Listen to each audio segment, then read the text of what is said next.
ETF index mutual funds నేర్చుకుని stock మార్కెట్లో రాణించాలనుకుంటున్నారా? వెంటనే ఈ నెంబర్కి కాల్ చేయండి.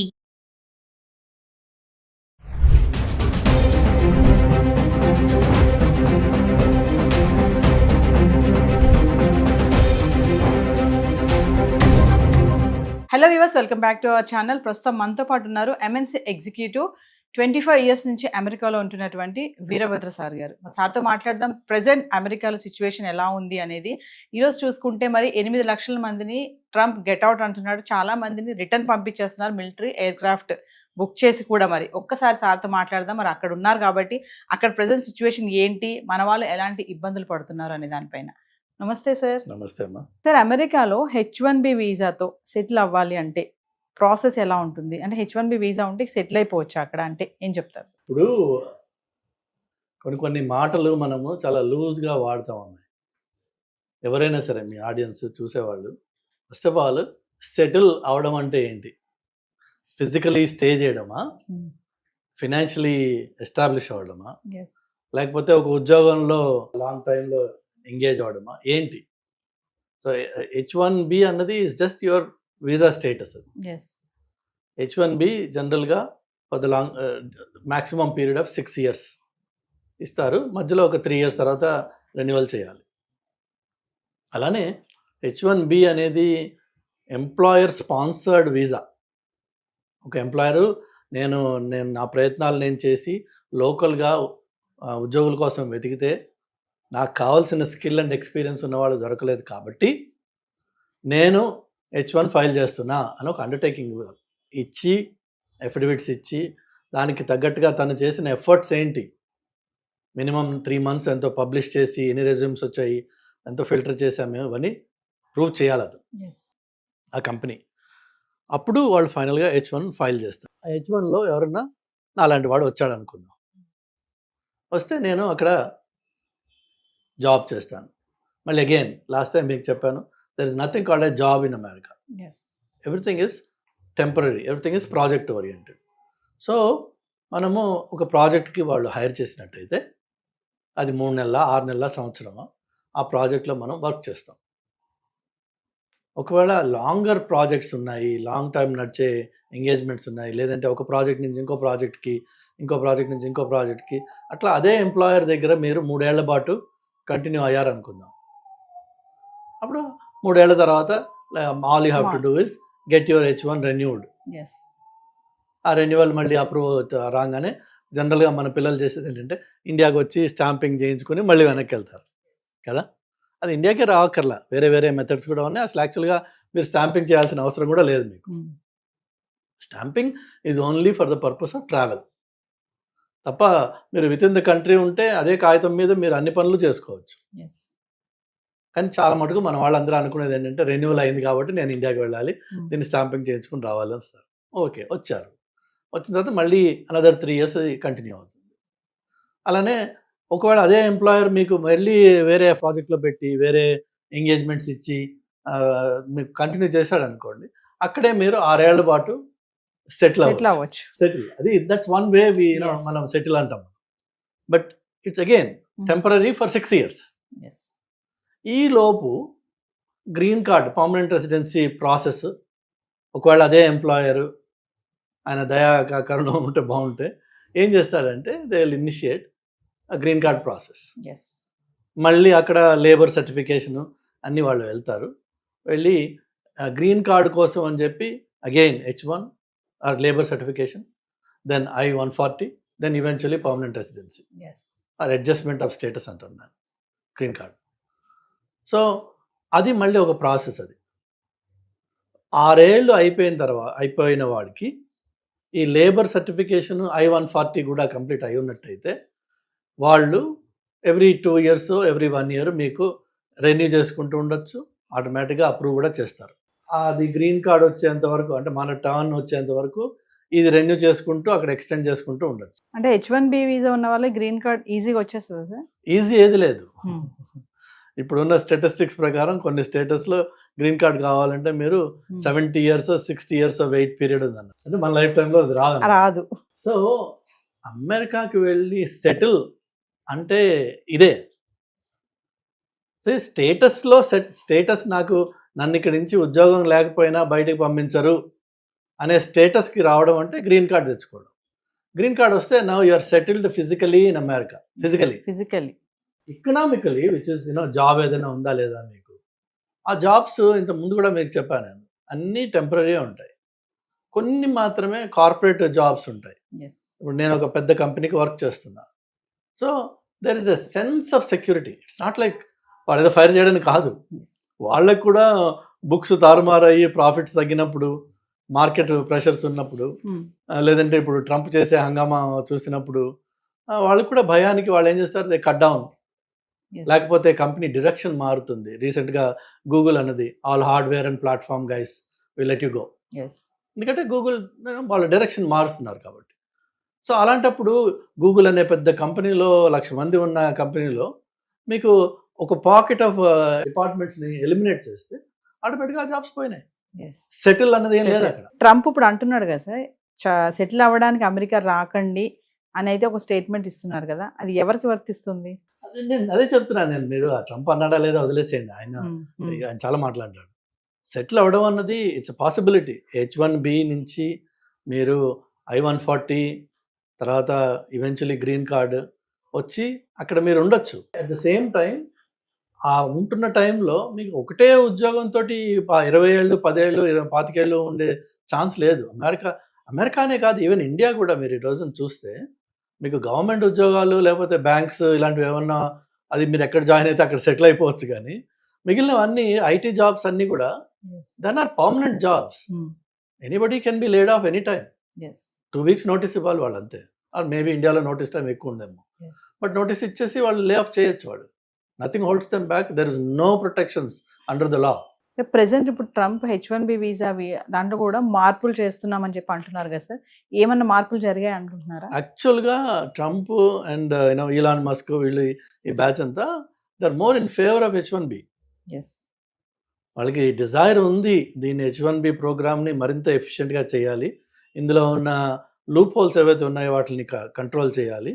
But America needs talent.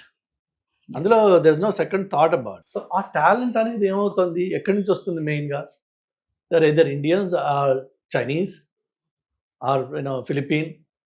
ఈ పాపులేషన్స్ ఎక్కువ ఉంటాయి నంబర్స్ చూస్తే. మీరు ఆ పాపులేషన్ ఎక్కువ ఉంటుంది కాబట్టి మన గ్రీన్ కార్డ్ కూడా అంత లేట్ అవుతుంది అనమాట. వేరే కొన్ని కంట్రీస్కి 1 yearలో గ్రీన్ కార్డ్ వచ్చేస్తుంది, బికాజ్ ఆ కంట్రీస్ నుంచి రిప్రజెంటేషన్ అంత తక్కువ ఉంది. సో అందుకని చెప్పేసి H1కి పాజిటివ్గానే ఉంటుంది.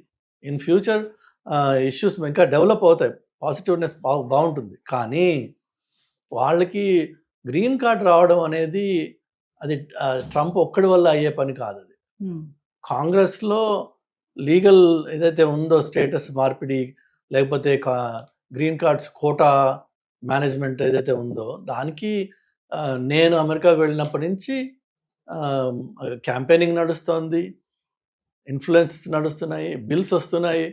కానీ అన్ని బిల్స్ ఫెయిల్ అయిపోయినాయి ఇప్పటిదాకా. Nobody could overhaul that process, that system. అందులో సిస్టంలో ప్రాబ్లమ్స్ ఉన్నాయని అందరికీ తెలుసు. లీగల్ ఇమిగ్రెంట్స్ కష్టపడుతున్నారన్న విషయం అందరికీ తెలుసు. కానీ దాన్ని ఫిక్స్ చేయడం అన్నది it's a political landmine. Nobody wants to step on that. ఎందుకంటే H1, L1, F1 ఇంకో 1 అది వదిలేసి అందరూ ఇమిగ్రెంట్స్. అండ్ ఇమిగ్రేషన్ అనేది ఒక సెన్సిటివ్ టాపిక్. సో దాంట్లో ఏమాత్రం అటు ఇటు చేసినా ఎవరైతే దాన్ని సెన్సిటివ్గా చేసి భూతంలా తయారు చేసి ఇమిగ్రెంట్స్ వచ్చి మన అమెరికాని మన కల్చర్ని మార్చేస్తున్నారు, ఇవన్నీ ఉన్నాయి కదా గొడవలు. సో వాళ్ళు they take that up as a very serious topic. So పాలిటిక్స్లో ఎవరైతే ఉన్నారో పొలిటీషియన్స్కి వాళ్ళ కెరీర్ ఎండ్ అయిపోయే అవకాశం ఉంది ఆ టాపిక్ని టచ్ చేస్తే. ఒక విషయం చెప్పండి సార్, అంటే ఎలా పడితే అలా అమెరికా వెళ్ళిపోవాలి ఏదోలాగా, అక్కడికి వెళ్ళి పడ్డామా అక్కడ ఉద్యోగం ఏదో చేద్దాం అని కాకుండా ప్రెసెంట్ ఏంటంటే టాలెంట్ స్మార్ట్ పీపుల్ని ఖచ్చితంగా అక్కడ తీసుకోవడం అనేది జరుగుతుంది అంటారు. ఇక్కడి నుంచి వెళ్ళే వాళ్ళు ఖచ్చితంగా ఏదో ఒక టాలెంట్తోనే వెళ్ళాలి. ఏమీ లేకుండా ఏదో అక్కడికి వెళ్ళి పడ్డామా ఏదో చేసుకున్నాం బ్రతుకుదాం అంటే మాత్రం ఇప్పుడు సర్వైవ్ అయ్యే పరిస్థితి ఉందా లేదా అంటే ఏం చెప్తారు సార్? ఇప్పుడు కాదు, అది ఎప్పుడు లేదు ఆ పరిస్థితి. ఎందుకంటే అన్ఫార్చునేట్గా మనము అక్కడ వెళ్ళి ఇండియన్స్ కొంత సిస్టమ్స్ని అక్కడ పొల్యూట్ చేసిన మాట వాస్తవం. నేను రీసెంట్ టైమ్స్లో I have seen notifications for ఇది ఎంప్లాయీస్ కోసం నోటిఫికేషన్స్ పెట్టిన వాళ్ళు క్లియర్గా కింద చెప్తున్నారు, no AP or Telangana graduate. అదే మనం ఎంత నొటోరియస్ అయిపోయామన్న దానికి ఒక ఎగ్జాంపుల్ చెప్తున్నాను. పోనీ ఆ పెట్టినవాడు లోకల్ అమెరికన్ కాదు, వాడు ఇండియనే. బట్ వాళ్ళు చూస్తున్నారు ఏంటంటే మనం చేసే తప్పుడు పనులు ఏవైతే ఉన్నాయో, అంటే ఏంటంటే ఫర్ ఎగ్జాంపుల్ ఈ స్టూడెంట్స్గా చదవడానికి వస్తారు F1 మీద, ఆ వచ్చిన పిల్లవాడికి మహా ఉంటే 22-23 ఇయర్స్ ఉంటాయి ఏజ్. వాడికి వచ్చి మాస్టర్స్ చేస్తాడు, వాడికి ఒక రెజ్యూమే తయారు చేస్తారు ఈ కన్సల్టింగ్ కంపెనీస్. అది 100% బోగస్ అది. ఓకే, సో ఆ బోగస్ రెజ్యూమే మీద జాబ్స్ ఎవరిస్తారమ్మా? సో ఏదో ఒకటి చేసుకుంటాం అంటే ఈ దొంగతనం కొన్ని రోజులే నడుస్తుంది, ఏదైనా సరే అది పట్టుపడుతుంది, పట్టుపడిపోయింది ఇప్పుడు. బట్ నెవర్దలెస్ మనం చేసింది దొంగతనం. నేను అమెరికాకి వెళ్ళి ఏదో ఒకటి చేసుకుని బతికేస్తాను అనే ప్రసక్తి లేదు అక్కడ. అంటే ప్రెజెంట్ ఒక విషయం చెప్పండి సార్, ప్రెజెంట్ మాత్రం అక్కడికి వెళ్తే టెంపరీ, నువ్వు ఉద్యోగం చేసానికి వెళ్ళినా చదువుకోవడానికి వెళ్ళినా ఏదైనా సరే టెంపరీగానే ఉండి రావాలి తప్ప అక్కడ సెటిల్ అవ్వడం అనే ఆలోచన అనేది ఇప్పుడున్న పరిస్థితిలో లేదు అని అనుకోవచ్చు అంటారా? టెంపరీ అంటే మీరు అమెరికాకి విజిట్కి వెళ్ళి రావడం అనేది ఉంది కదా, దాన్ని B1 B2 వీసా అంటారు. అలా వెళ్ళేసి సరదాగా 3 నెలలు 2 నెలలు తిరిగేసి వస్తాను నేను, అది కూడా ఆ వీసా అప్రూవ్ అయితే వెళ్ళి తిరిగి రండి, ప్రాబ్లం లేదు. కానీ అక్కడికి వెళ్ళి నేను ఏదో ఒక ఆడ్ జాబ్ చేసుకుంటాను, ఆడ్ జాబ్స్ అంటారు వాటిని. ఏదైతే మీకు ఎంప్లాయర్ చెక్ రూపకంగా మీకు శాలరీ ఇవ్వలేడు, బై క్యాష్ ఇస్తారు. ఎందుకంటే ఎంప్లాయర్కి కూడా తెలుసు is not suppose to employ you, కానీ వాడు వాడుకున్నాడంటే క్యాష్ రూపకంగా డబ్బులు ఇస్తాడు. That means you are living an illegal life. మీరు నిర్ణయం చేసుకోవాల్సిందల్లా మీ ఆడియన్స్ అందరికి ఎవరికైనా నేను చెప్పేది ఏంటంటే, అక్కడికి వెళ్ళి ఆ బతకాల్సిన అవసరం ఉందా నీకు?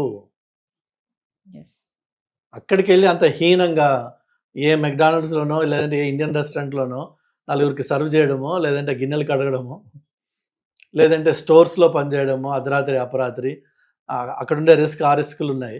బట్ ఆ వర్క్ కోసం అని చెప్పి నువ్వు అమెరికాకి వెళ్ళాలా? డాలర్ కన్వర్షన్ అంత గొప్పదా? అంత అవసరమా? అది లేక ఇక్కడే మన అహంకారం ఏదైతే ఉందో కొంచెం అహాన్ని కొంచెం కంట్రోల్ చేసుకుని ఎంతోమంది మాస్టర్స్ చేసి ఇంజనీరింగ్ చేసి ఫార్మస్యూటికల్ డిగ్రీస్ చేసి పిల్లలు పానీపూరి బండి పెట్టుకున్నారు. ఇండియాలో హైదరాబాద్లో ఉన్నారు మీకు మాస్టర్స్ చేసి పానీపూరి పెట్టుకున్న వాళ్ళు, రోజుకి 3,000 2,000 4,000 సంపాదిస్తున్నారు వాళ్ళు.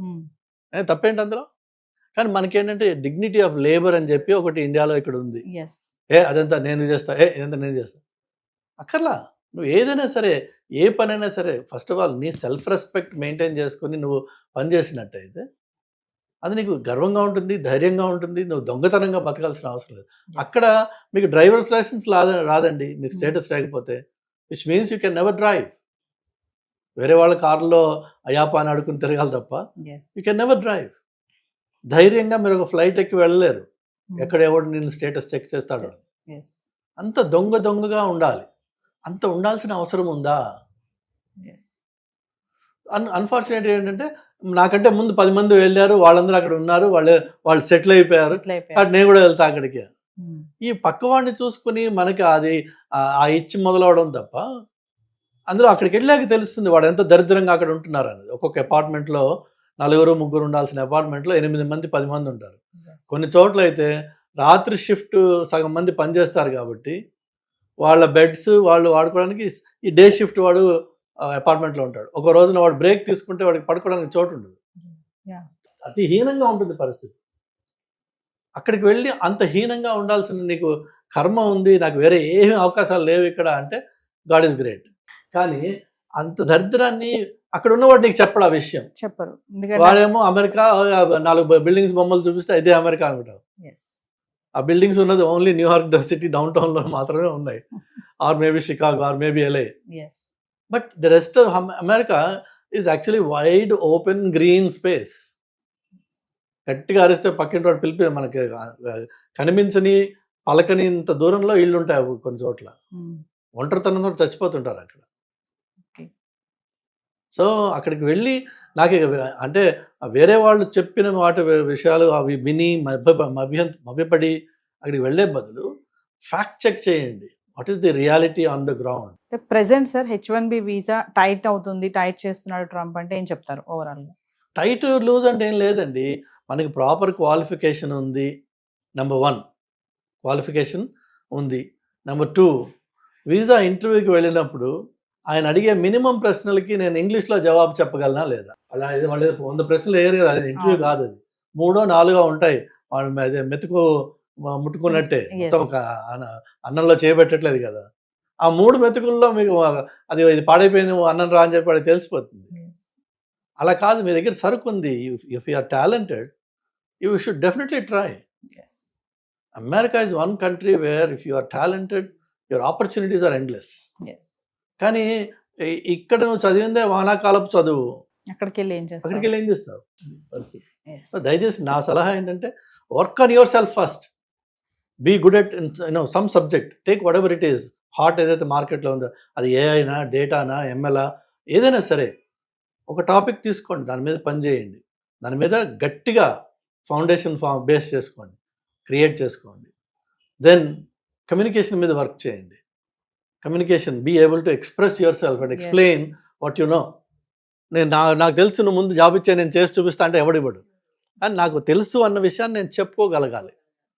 ఇవి 2. 3వది వచ్చేసి I need to be presentable. మాసిపోయిన గడ్డమును జుట్లు పెట్టుకుని ఏదో పనికిరాని అలాగ అప్పుడే నిద్ర లేచి ఇంటర్వ్యూలకు వెళ్తే ఆ జాబ్ ఇంటర్వ్యూ రాదు, వీడి వీసా ఇంటర్వ్యూ రాదు, 2 రావు. You need to present your self like a professional. అది it takes effort, it takes investment, it takes seriousness. Then you become something in your life, and then be proud of what you achieved. Make it happen. అంతేగాని వాడి కాళ్ళు పట్టుకుని వీడి కాళ్ళు పట్టుకుని అయ్యాపా ఏదో ఒకటి చేసుకుని నేను బతికేస్తా, ఆ ఏదో చేసుకుని అంత దీనస్థితిలో ఉన్నావా నువ్వు? లేవు. మోస్ట్ ఆఫ్ అస్, మనకి పిల్లలు భగవంతుడి దయ వల్ల ఇండియన్ పేరెంట్స్ వాళ్ళ పిల్లలకి తల తాకట్టు పెట్టి డబ్బులు తీసుకొచ్చి ఇస్తున్నారు. ఆ తల తాకట్టు పెట్టి ఇచ్చిన డబ్బులతో ఇక్కడ గర్వంగా ఏదైనా చేయండి. అక్కడికి వచ్చి ఏదో ఒకటి అని కాక్రోచెస్ ఇన్ఫెస్టెడ్ అపార్ట్మెంట్స్లో నుండి 50 ఏళ్ళు 60 ఏళ్ళ క్రితం కట్టిన ఇళ్ళు, ఇన్సెక్యూర్ ఏరియాస్ ఉంటాయి. చౌకగా దొరకాలి అపార్ట్మెంట్ అంటే మీకు you have to go to areas that are highly insecure. So అక్కడికి వెళ్ళి ఉంటే ఎవడో ఏ రాత్రో ఒకటి కొట్టి మన దగ్గర ఉంది లాక్కుంటాడు. వాడు ఒకటి కొడితే చాలు మనం చచ్చిపోవడానికి, గట్టిగా ఉంటారు వాళ్ళు. లేదు, ఏ షూటింగ్ అవుతుంది, మనం అడ్డంగా పడతాం అందులో. ఈవెన్ దో యూఆర్ ఇన్నోసెంట్, గన్కి తెలియదు, అది బుల్లెట్కి తెలియదు నువ్వు ఇన్నోసెంట్ అన్నది. సెలెక్టివ్గా షూట్ చేయడం బట్ అయిపోతుంది మన పని. ఇక్కడ అమ్మా నాన్నలు క్షోభతోటి ఏడవడం ఎందుకు? ఇవన్నీ అవసరమా? Thank you. హాయ్, మొట్టమొదటిసారిగా మన విజయవాడలో క్లాస్ రూమ్ ట్రైనింగ్ అండి, 1 day క్లాస్ రూమ్ ఎన్విరాన్మెంట్లో ఆఫ్లైన్ వెబినార్ జరగబోతుంది. అండ్ ఇంట్రెస్ట్ ఉన్న పార్టిసిపెంట్స్ ఈ కింద స్కూల్ అవుతున్న నెంబర్కి రింగ్ చేసుకొని సీట్ బుక్ చేసుకోండి. దీంట్లో ETFs, index funds and mutual funds మీద completely and hand holding experience మీకు ప్రొవైడ్ చేయబడుతుంది. దీని ద్వారా ఏంటంటే మనం ఎసెట్స్ని స్టాక్ మార్కెట్లో ఎలా మేనేజ్ చేసుకోవాలి, ఎలా గ్రో చేసుకోవాలి, ఎలా ప్రొడక్ట్ చేసుకోవాలో అంటే ప్రాక్టికల్గా నేర్చుకుంటారు. అండ్ మీ ఇప్పటి వరకు మనం ఆన్లైన్లోనే మీరు అటెండ్ అవుతున్నారు. ఇక నుంచి మీరు మన విజయవాడ సిటీలోనే అండ్ లైవ్లో క్లాస్ రూమ్ ఎన్విరాన్మెంట్లో నేర్చుకునే ఛాన్స్ దొరుకుతుంది. కాబట్టి ఇంట్రెస్ట్ ఉన్న పార్టిసిపెంట్స్ కింద స్క్రోల్ అవుతున్న నెంబర్కి పింగ్ చేసి సీటు రిజర్వ్ చేసుకోండి. Thank you.